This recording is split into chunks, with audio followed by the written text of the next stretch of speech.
For years, people kept whispering what really went wrong between Harry and Meghan. Rumors popped up, vanished, and then came back again like waves crashing over and over. The headlines would flare up one day, fade the next, but through all that noise, Harry stayed quiet. He stood by her, silent, composed, loyal, completely devoted to the woman he gave up an entire kingdom for. But now, that silence has cracked. Because according to people who've actually been around him, Prince Harry is finally opening up. He's breaking the wall he built around himself, and what's spilling out, it isn't just heartbreaking, it's explosive. Forget the shallow gossip, this is deeper, darker.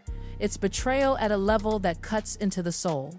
Things he never thought he'd reveal are now coming out. Things that show the kind of manipulation, humiliation, and heartbreak that would destroy anyone let alone a man who walked away from a monarchy for love.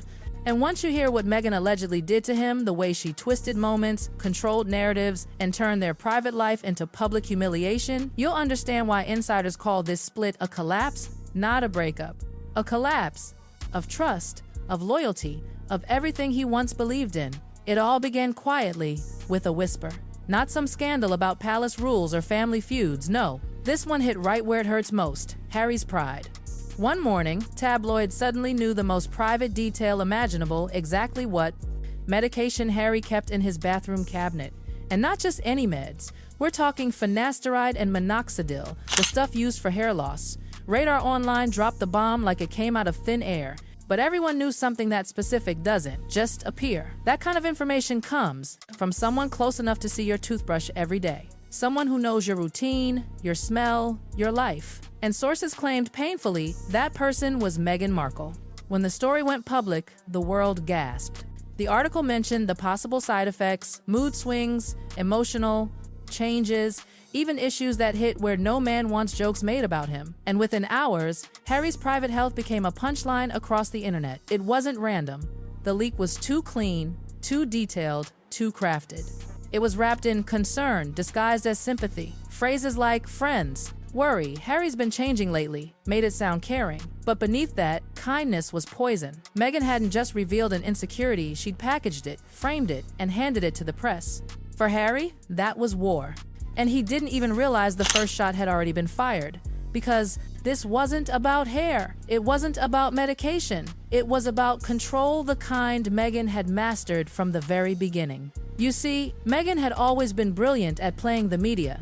She built her entire career, her rise from an actress to a duchess, on timing, precision, and image. She knew exactly when to smile, when to pause, when to release a statement. So when her marriage started to crumble, she didn't scream, didn't argue, didn't show emotion. She played the same game she always played strategically. Insiders say long before Harry realized anything was wrong, Meghan had already started laying the groundwork for her next chapter. She began telling close friends, something's off with him. He's not himself anymore. Little hints here and there, never dramatic, just subtle fragments that when stitched together painted the image of a wife suffering in silence. By the time those whispers reached the media, the story was set. Meghan, the calm, misunderstood woman trying to hold it together. Harry, the weak, fragile, distant husband crumbling under pressure. And just like that, she took control of the narrative. The truth didn't matter anymore, only who spoke first. Behind closed doors, Harry was breaking. He wasn't just losing a marriage, he was losing his story, his identity, his privacy. The same woman who once held his deepest fears close was now allegedly using them as weapons. Every time something leaked, every time a rumor matched a private detail, he realized more and more privacy to her wasn't intimacy, it was leverage. Before the world ever heard a thing, their Montecito mansion had already turned cold. The warmth was gone. The laughter? Silence. The home that once buzzed with affection now felt like an ice palace. They weren't lovers. They were co-workers keeping up appearances. She immersed herself in image projects, branding, documentaries, anything to stay in control of her public face. He, on the other hand, clung to whatever was left. He hoped maybe one day that spark would return, but it didn't. She was bored, he was desperate. And according to those close to them, Meghan had already started planning her quiet escape because in her world, she's never the one left. She's the one who leaves. Harry, still blind with love, tried holding together something that was already gone. People think the downfall happened overnight. But the truth? It was years in the making, slow, deliberate, and devastating. The stages of their collapse read like a tragic script. Stage 1, the wedding. A royal fairy tale that made the world cry. The palace gleamed, the crowds cheered, and Meghan walked in like she'd been preparing for that spotlight her whole life. But behind that perfect smile, insiders say she was already thinking ahead about partnerships, platforms, her future brand. Stage 2, the honeymoon. Quick, glamorous, and surprisingly cold. She told friends he was clingy, emotionally intense too. Attached. Harry thought she saw the man beyond the title, but maybe what she really saw was the title itself. Stage 3, after the children. That's when everything froze. Once their second child arrived, the spark vanished completely. Meghan shifted her focus to polished ventures. Harry felt invisible, rejected, sidelined, wondering where he fit in her world. Stage 4, the hair saga. The leak started small. One tiny detail here, another there. Then, suddenly, private medical information splashed across tabloids. For Harry, it was a nightmare. For her, sources claim it was strategy. Stage 5, the videos. Not divorce papers, not confrontation, just quiet power plays. Meghan allegedly showing certain clips to select friends. Harry passed out, Harry partying, Harry vulnerable. By the time the medication story broke, the marriage wasn't cracking, it had already collapsed. And then came the darkest twist. People close to Harry began whispering about something much worse than leaks. Meghan, they claimed, had been keeping footage recordings from their most intimate moments, not screenshots or text videos. Some harmless, others deeply private. Clips of Harry, drunk, stumbling, breaking down, moments he'd never once seen by anyone. Some insiders even whispered about intimate tapes that could ruin him if they ever got out. And here's the spine-chilling part, she allegedly showed a few to friends. Not to seek help, not to vent, but to prove control. It wasn't a threat, it was a reminder. She didn't need to raise her voice, she just had to show that she had receipts. A private library of a prince's weakest moments sitting in her phone. Harry started living in quiet panic. Every disagreement, every cold look, every silence he feared might end with another leak, another clip, another humiliation. He didn't know how many videos existed, he only knew he couldn't stop them. And just when everyone thought the worst had passed, a new rumor surfaced, the one that insiders call the whisper that shook everything. It wasn't about money, not infidelity, not even control. It was about their children. According to claims from one alleged insider, someone who was reportedly a medical professional, Meghan never carried the children herself. They said surrogates were involved. Now, nothing was ever confirmed. But even a whisper like that in royal circles is nuclear. Because in the world Harry came from, lineage isn't gossip, it's law. If true, even partly, it would raise questions no one in the palace would ever want asked. For Meghan, it was just another story to spin privacy, trauma, medical reasons, protection. For Harry, it was an earthquake.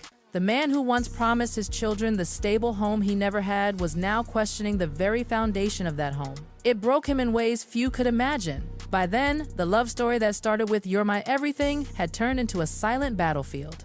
Every secret he once shared had been turned into potential ammunition. Every word, every confession, every flaw weaponized. The prince who left his crown for freedom now stood stripped of everything: his dignity, his trust, his peace. The woman he once protected with his silence had mastered how to make that silence destroy him. Meanwhile, Meghan polished, smiling, reinvented, moved forward like nothing happened. Every leak, every story, every carefully placed exclusive served her perfectly. She didn't just survive the scandal, she shaped it. Because in the end, she didn't fight to stay, she fought to win. When she said, "I will" at that altar, sources say she wasn't promising forever, she was promising victory. And Harry, the man who traded palaces for love, thrones for freedom, watched that new life collapse in front of him, piece by piece. Now, he stands in the ruins, realizing the cruel truth. Sometimes the "oh, person who tells your story ends up owning it. And Meghan? She owns every part of it, the headlines, the receipts, the sympathy. She walked away untouched, her image unshaken. For Harry, this isn't just heartbreak. It's a haunting reminder that even when you walk away from a crown, you can still end up a prisoner in someone else's narrative. Because at the end of this story, one truth remains. The prince who gave up everything for love ended up losing everything because of it. And the story doesn't just end there, because even after the dust started to settle, even after the public assumed Harry and Meghan had gone their separate ways. The emotional aftershocks kept hitting him like waves. Insiders say Harry still wakes up some mornings in disbelief, replaying every memory, wondering when it all truly started to fall apart. Was it when she stopped laughing at his jokes? Or when her phone suddenly became more important than his voice? Or maybe it was when he realized that every intimate thing he had ever confessed, his deepest insecurities, his fears, his childhood pain, had quietly turned into the very weapons that tore him down.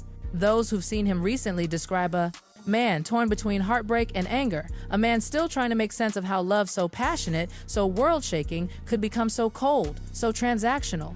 He used to believe Meghan was his escape, the one person who saw him, not the prince, not the soldier, but the human underneath. Now, it feels like she saw everything just clearly enough to use it all later. Friends say what hurts him the most isn't even the leaks or the footage or the rumors, it's the betrayal of trust. He was ready to take the world's hate for her. He fought for her when his family, his country, and even the press turned against them. And yet, in the end, she was the one who turned his silence into her stage. Today, Harry may smile for cameras, may appear strong, but behind those eyes is a man still haunted. Haunted by love, by mistakes, by memories he can't erase. Because no matter how far he runs, part of him will always wonder if she ever really loved him at all.